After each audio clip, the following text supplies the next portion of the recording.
welcome.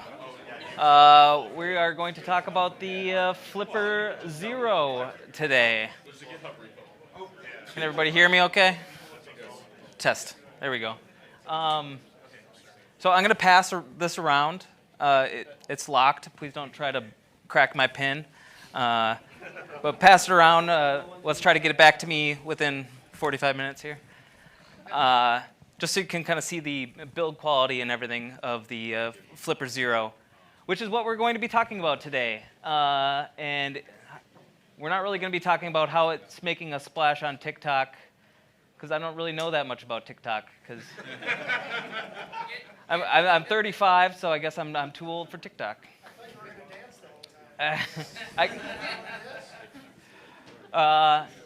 So we are going to chat about, let's see if this works.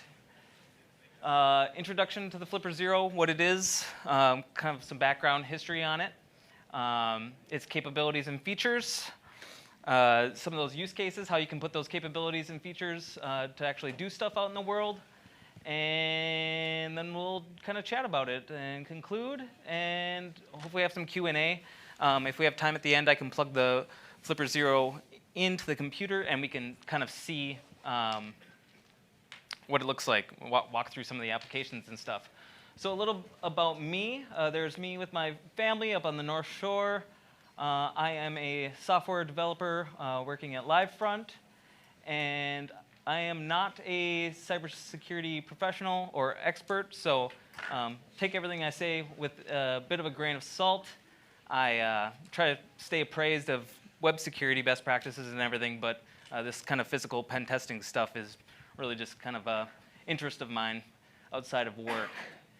And with that, a big disclaimer here. This is all for educational purposes only. Don't break the law. So, the Flipper Zero, what is it? It is a hacking multi-tool.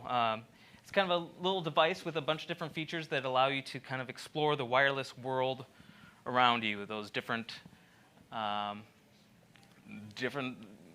waves flying around in the air. It started out as a Kickstarter, and it was wildly successful. They started out asking for about $60,000, I think it was, and then they had some stretch goals, and they almost raised $5 million. So 8,000% of their goal, so pretty impressive stuff. And then they, I think that was in 2020, and then they started shipping out Flipper units beginning of 2022. So what is in a Flipper? Well, here's a kind of a explosion of all the different hardware they shoved in this thing. A couple things I want to point out that I don't have slides for. The battery is pretty cool. It's replaceable because they put pins on it. And all the screen and like the D-pad are really high quality. So just really nice build quality there. Inside there is a sub-gigahertz radio. And that operates on 315, 433, 868, some of these frequencies that the FCC has set aside for commercial and hobby use. So it allows the Flipper Zero to interact with garage doors, barriers like in this video. It can also read and emulate RFID. So copying keys, RFID keys, reading them, writing them, and emulating them. This allows the Flipper to interact with access control systems that use RFID. And then one of the stretch goals for Kickstarter was the NFC, 13.56 megahertz NFC, and they hit that goal, and so they added that as well. So it can interact with NFC cards, things like amiibos. It also has the ability to emulate iButtons. I haven't been able to play around with this. I think they're more popular in Europe. I haven't found one of these to tinker around with yet.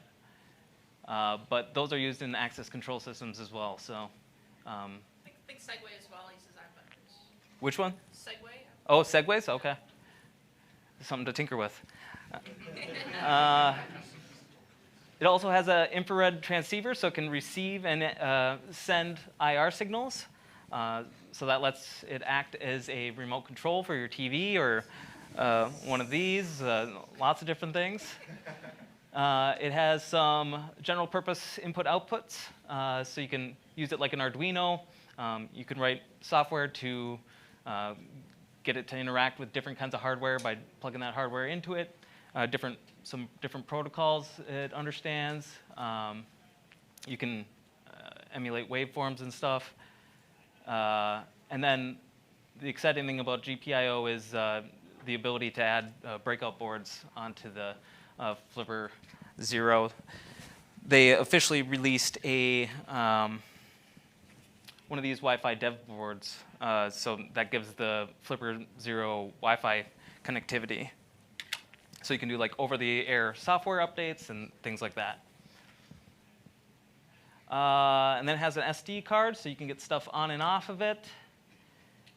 And it also comes with a bad USB functionality, so you can plug it into a PC and it will emulate a keyboard. And you can see in this little GIF here, it's pulling up a notepad and drawing a nice little picture. And then another stretch goal was Bluetooth connectivity. They hit that as well. That was at $300,000.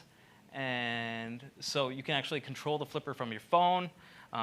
If you misplace it, you can actually ping it and go find it, and the little vibration motor and speaker will play. And then, so I mean, that's the hardware, and the other half of that is the really cool software on it. It's all open source, and they've made it pretty simple to develop for, is my understanding. I started tinkering with this, and my C is not as good as I'd like it to be, so more to tinker with there. But you can build plugins and get them on there. And then another great thing about the Flipper is its personality. Show of hands, who had a Tamagotchi growing up? Yep. Well, Flipper kind of has its own little Tamagotchi personality. As you interact with the world and scan more things and explore the Flipper, it will level up, and then there are different animations associated with that. So it can also be a little sassy at times. So what are some legitimate use cases for a Flipper? Well, I use it as a RFID keychain. I actually only have one RFID thing for my HOA to get into the pool. But that's on there, and I can open the door to the pool. But imagine I had more of them. I could put them all in one spot, and then I wouldn't have to carry a bunch of cards around. I could just carry my Flipper. I have 2 cats, and they both have RFID chips in their necks, and I scan both of those just to check that they work, and they do. And then you can look them up on a database, so I know if they ever get lost, hopefully they get back to me. You can use it as a garage door opener. I have mine programmed for my garage doors. You could store hundreds of garage doors on the Flipper Zero, not just 3. So that's great. Question. On a garage door, what scanner do you use? Sorry? For garage door, what scanner do you use? Well, my garage door is a LiftMaster, I think. No. What scanner? What? Oh, sorry. What kind of protocol is that? Yeah. It's the sub-gigahertz. So I think mine's probably 315 or 413 or something. So yeah, sub-gigahertz. You can also use it as a remote control. You can copy your remote control, or there are remote controls out there on GitHub that you can load onto this, and then so if you lost a remote control, you could replace it. You've got all those remote controls at home. Why fiddle with all the different remotes when you just got your flipper and you can just use that. You can also read weather stations. And you can use it as a FIDO U2F key for two-factor authentication. So those are like the legitimate use cases. What are some mischievous things you could do? Educational use cases. Do not do anything illegal.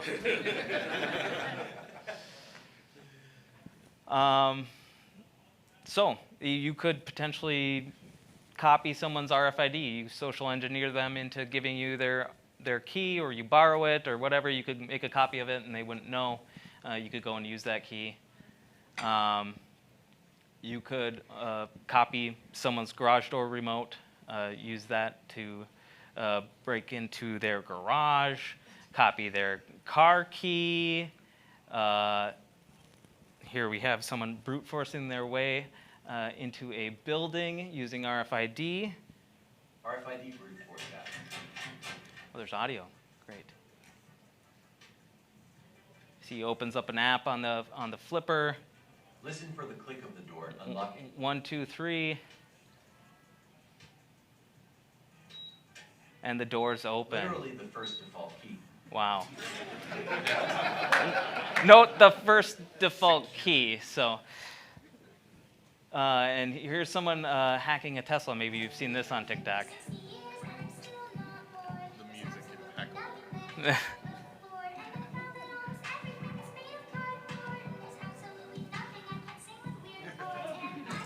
And there it goes. Wow. Now you can charge their Tesla. And they're probably going to be upset about that. So some other things. All of these devices can be controlled by the flipper, and these things don't really have any security on top of them. A wireless doorbell, you could go up, turn the flipper on, record the signal that ring someone's doorbell, record the signal, and then go back behind the bushes and just keep ringing it and watch them come to the door. Mess with people's ceiling fans, or if they have lights plugged into RF switches like that, turn their lights on and off. All kinds of mischief. Can you hypothetically change traffic lights? I've seen that, yes, with some additional hardware. You could do that with, we'll get into it. So all kinds of things, ceiling fans, gates, LEDs, doorbells, jukeboxes. You can read the number off of a credit card. So I could take the Flipper Zero. You got your credit card in your pocket, beep, and it will give me your credit card number if it's a tap-to-pay chip. And of course, there's that rubber ducky again, as featured on Mr. Robot. She plugs in one of these and exfiltrates some data. So, kind of scary stuff there.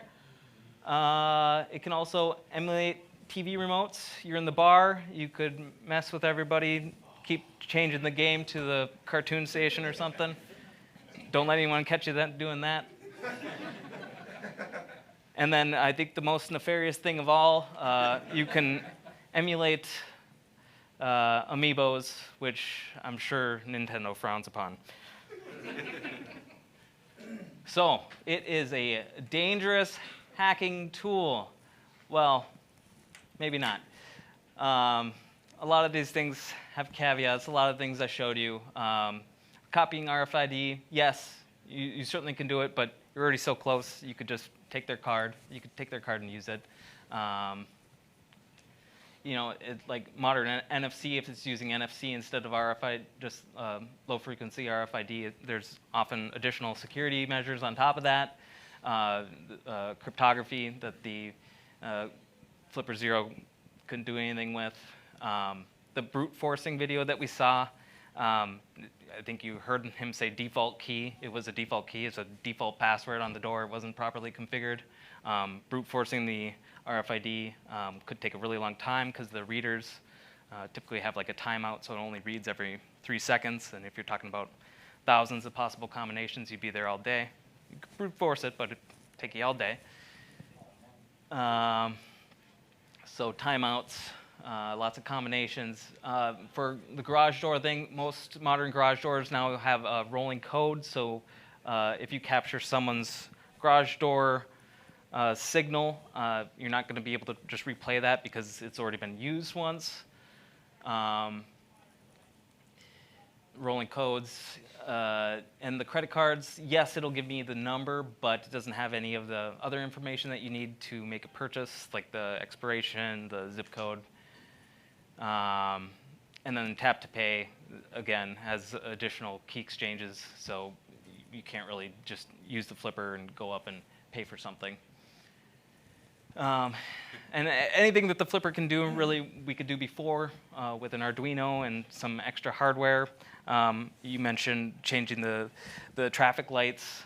That's something someone demoed with the Flipper Zero, but really all that is doing is it's putting out a infrared signal at like a certain frequency. So you could just do that with any electronics, really.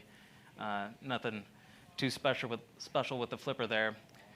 And then there are some additional, or there are some better tools for this. These are kind of tools that I'd imagine like a professional pen tester would use. There's a RFID copier in the top left, and in the bottom right is a Proxmark for reading RFID. The Hack RF1 can interact with those garage doors and everything, key fobs.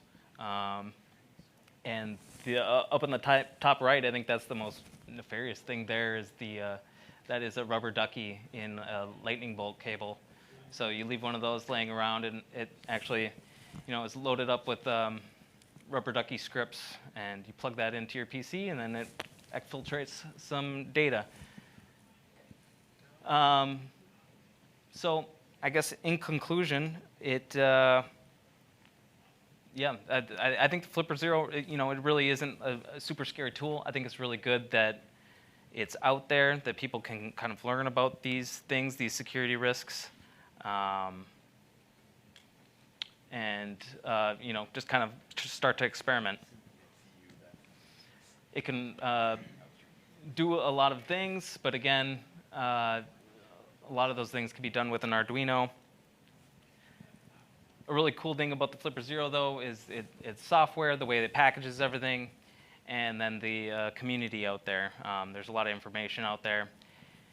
And it's got a great community. It's open source firmware, so people have forked the firmware and kind of come up with their own versions and added additional features and stuff. So, with great power comes great responsibility.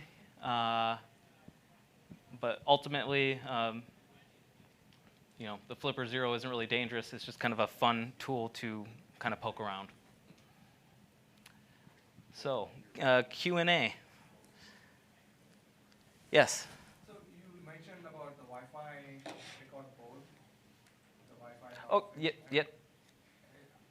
How much of it is useful? Like, can you do the man in the middle or any kind of stuff with that, or is it just meant for the firmware upgrade over the Wi-Fi? Yes. So you can load. The question was, what are the capabilities of the Wi-Fi dev board? Probably not enough processing power on there to be much useful. Yes, and I think, no, you can load the Marauder firmware, something called Marauder firmware onto the Wi-Fi dev board, and you can do some like DAuth attacks, and I don't know if you saw earlier today, I was spamming an SSID that said, stay for Flipper Zero 345. So if you were to open up your Wi-Fi, you would see that network. So yeah, I think it has some kind of cool capabilities. And then, of course, you could build your own hardware, or I'm sure other people are developing kind of more sophisticated hardware that you could add on to the Flipper. Yep. Hey, I have a little NFC device on my phone, and I took my bus card and I put it up to it, and it'll tell me it's MiFARE, I think it is, the protocol. MiFARE? Does the Flipper know anything about that? Yes. I believe it'll read MiFARE and emulate those.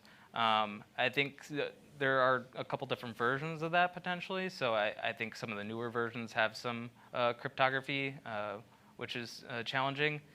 But I think the Flipper actually has some things where you can capture a nonce from a reader and that helps you emulate the card. I'm not really completely sure of the details on that, but yeah, it's something that does work both. Cool, thank you.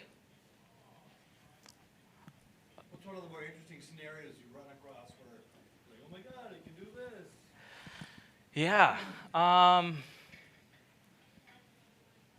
don't know.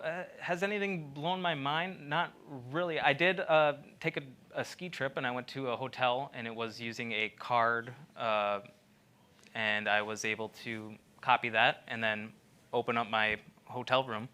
Of course, I had to scan that card, so it's like, how dangerous is that? But I mean, you could see there's potential for that to be kind of scary.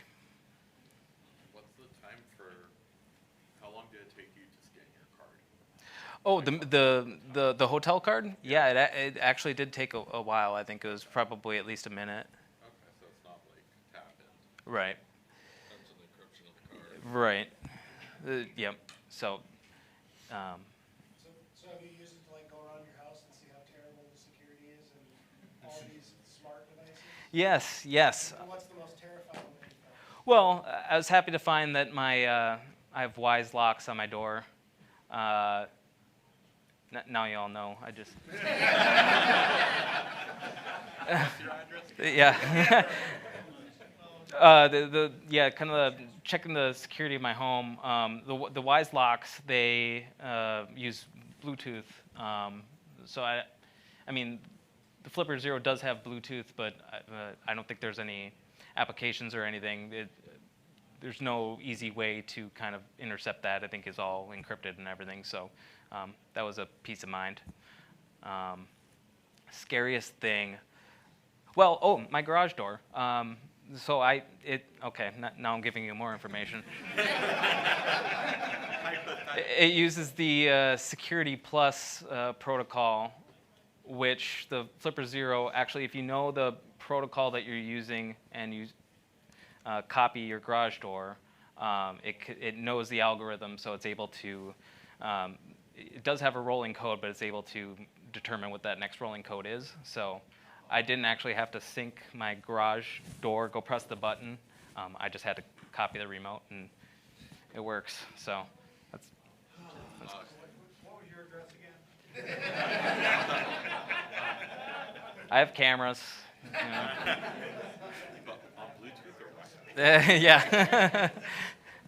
123 Nowhere Street. Yes, Chris? With the huge amount of funding that they got over their expectations, do they have like big expansion plans for Flipper? Yeah, good question. Do they have expansion plans for Flipper? With all the extra funding that they got? Not that I know of or have heard of. I've heard murmurs of a Flipper 1, but I don't think there's an official announcement for that yet. It's been a really popular device. They've been sold out. The scalping market has been crazy. There's been, they've been going for $1,000. They retail for like $160 off of the Flipper website. I think I bought mine from a third-party website for like $200. So I paid a little bit of a premium. I wasn't going to pay $1,000. But yeah. So like the Tamagotchi features, were you able to name your Dolphin? Yes. So the Tamagotchi, it actually comes with a name, and I think I have a earlier version. So like the name is way better. I've seen some later version ones with just terrible names. They're like combinations of letters and numbers. Mine was called Olatar, and I was like, oh, that's a pretty cool name. But with third-party firmware, you can actually rename the Flipper. So give it whatever name you want. But I'm keeping Olatar. I think that's pretty cool. Is it just the USB to connect to the computer, or could you like get the wireless module and like shelf to it or something like that? Yes. To connect to your computer, you could use the Wi-Fi dev board. I'm not sure about Bluetooth. You can connect to it with Bluetooth via your phone. I imagine you could do it on the computer as well somehow. But yeah, I think the standard method is to plug it in. Okay. Make sure that bad USB isn't running, and it's gonna. Yes. So is the hardware and software open source, or just the software? Yes, the hardware and and software is open source, which I think is kind of important. Flipper Zero is actually a Russian company, so. But you know, they have the schematics up online, and firmware is all open source. Interesting. So I'm sure people have probably, because the scalping market is so crazy, that people have probably made their own.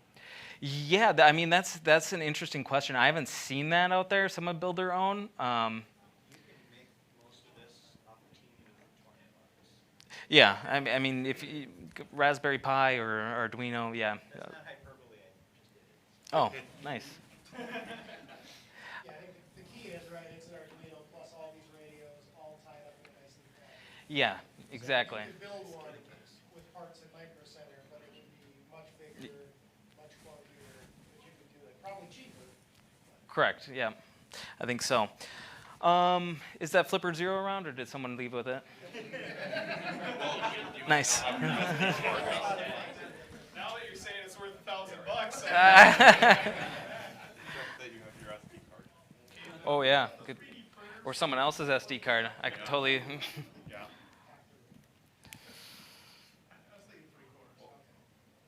For those whose phones are currently being dumped, where does that take you? Oh, that takes you. Yeah, good idea in a security talk. That is not a Rick. That is not a Rickroll. That is a linked tree. So, I promise.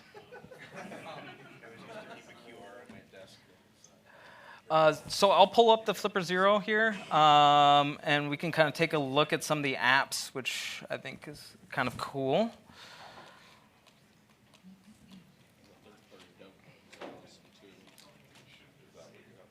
This is the Flipper Zero Wide demo, but there's other people have made really amazing ones that project the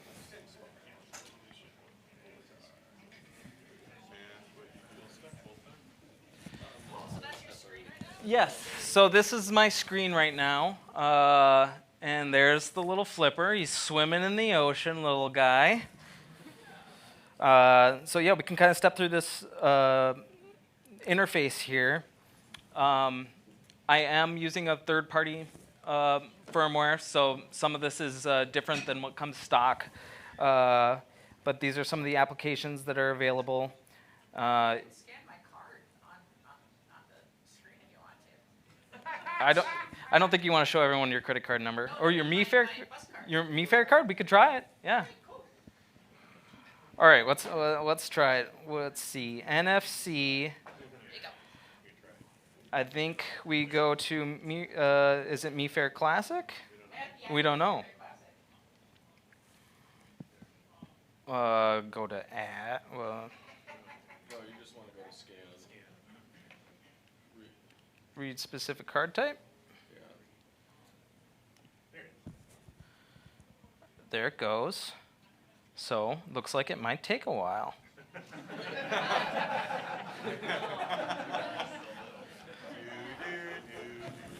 I'll take my card back. Thanks. So as you can see, very dangerous. I mean, someone could have your bus card for a long time. So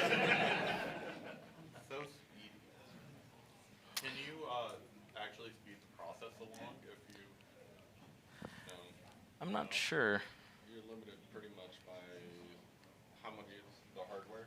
Yeah. Well, it's partially the hardware, partially that those protocols are not designed for high throughput, and it's data.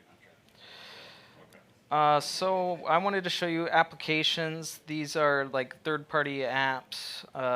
You know, I mean, the coolest thing about the Flipper is that you can play Doom on it.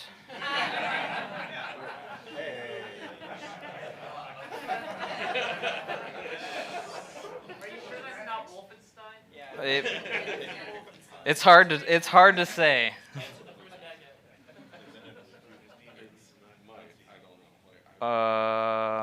Oh, there's a guy. Blast him. I think I got him. Hard to say.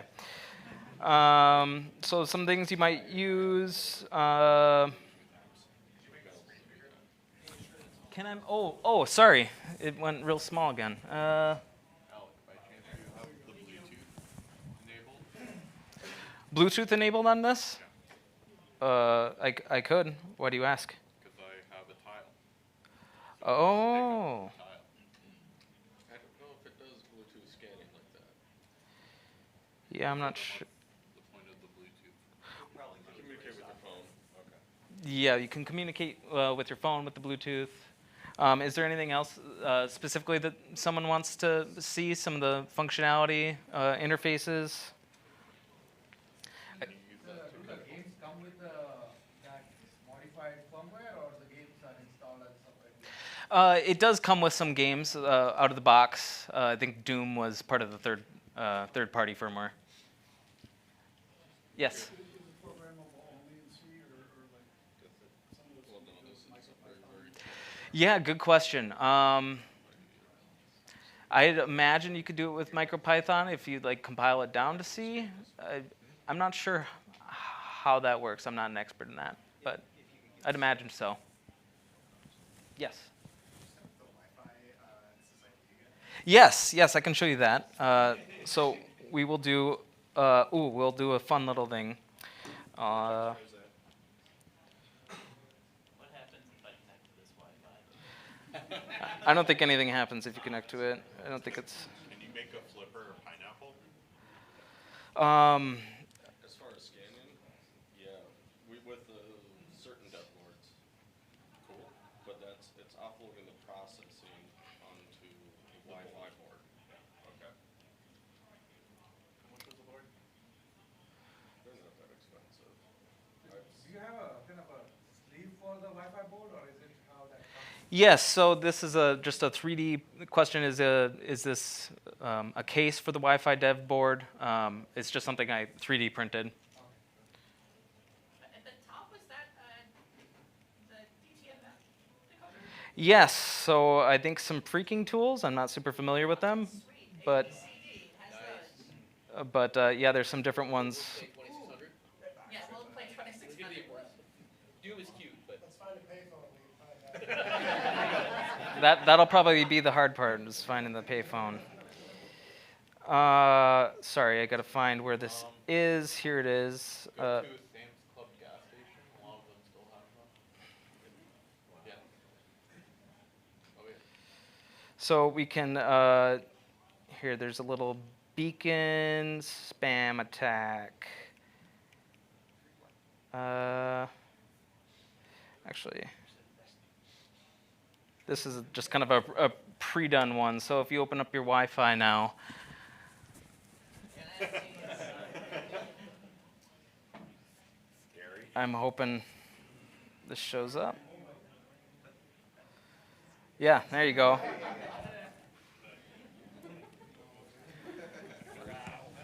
So a fun little thing the Wi-Fi dev board can do. Look at that thing under export control right now.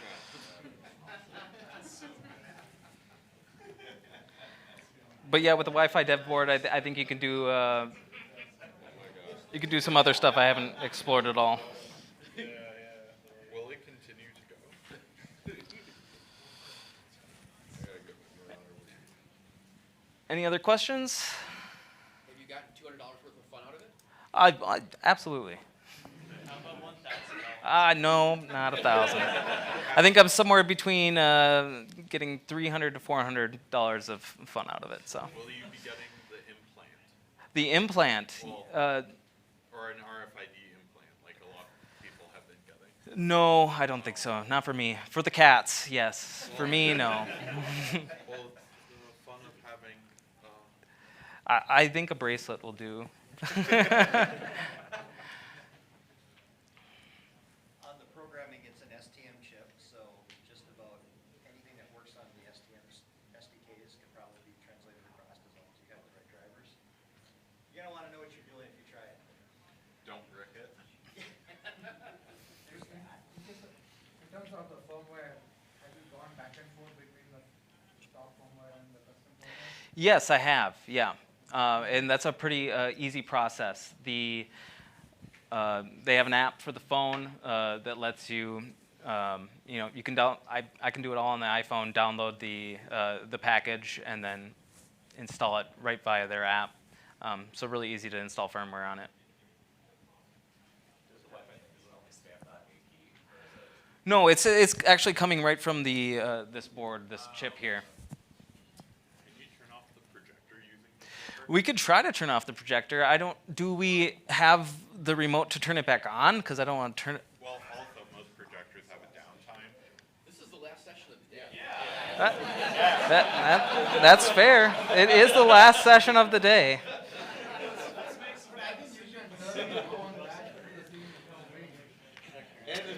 All right. Here we go. So it's just spamming a bunch of different IR signals for the shutdown command. This is like the universal remote application. I hope this shuts off a projector in the other room. It shouldn't, because it is IR, so I think it has to be line of sight. Not working. Disappointing. Get your $200 back. We could try something else. Maybe it's TVs. This worked in Costco. I just love the confidence. Well, the thing is about the IR, there's like 6. Oh, is it on the other side? Oh, yeah. So the IR reader's on the other side of the projector, so I wouldn't be able to hit it from here. So I'm Go here. into a bar and turn off their game. That's awesome. I mean, that sounds like a good way to get beat up, but yeah. It does work at restaurants.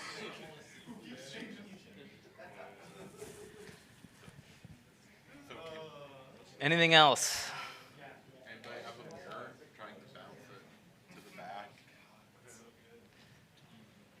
That's all right. Thank you for sharing your toy. Yeah, absolutely. You're welcome. Thank you for coming.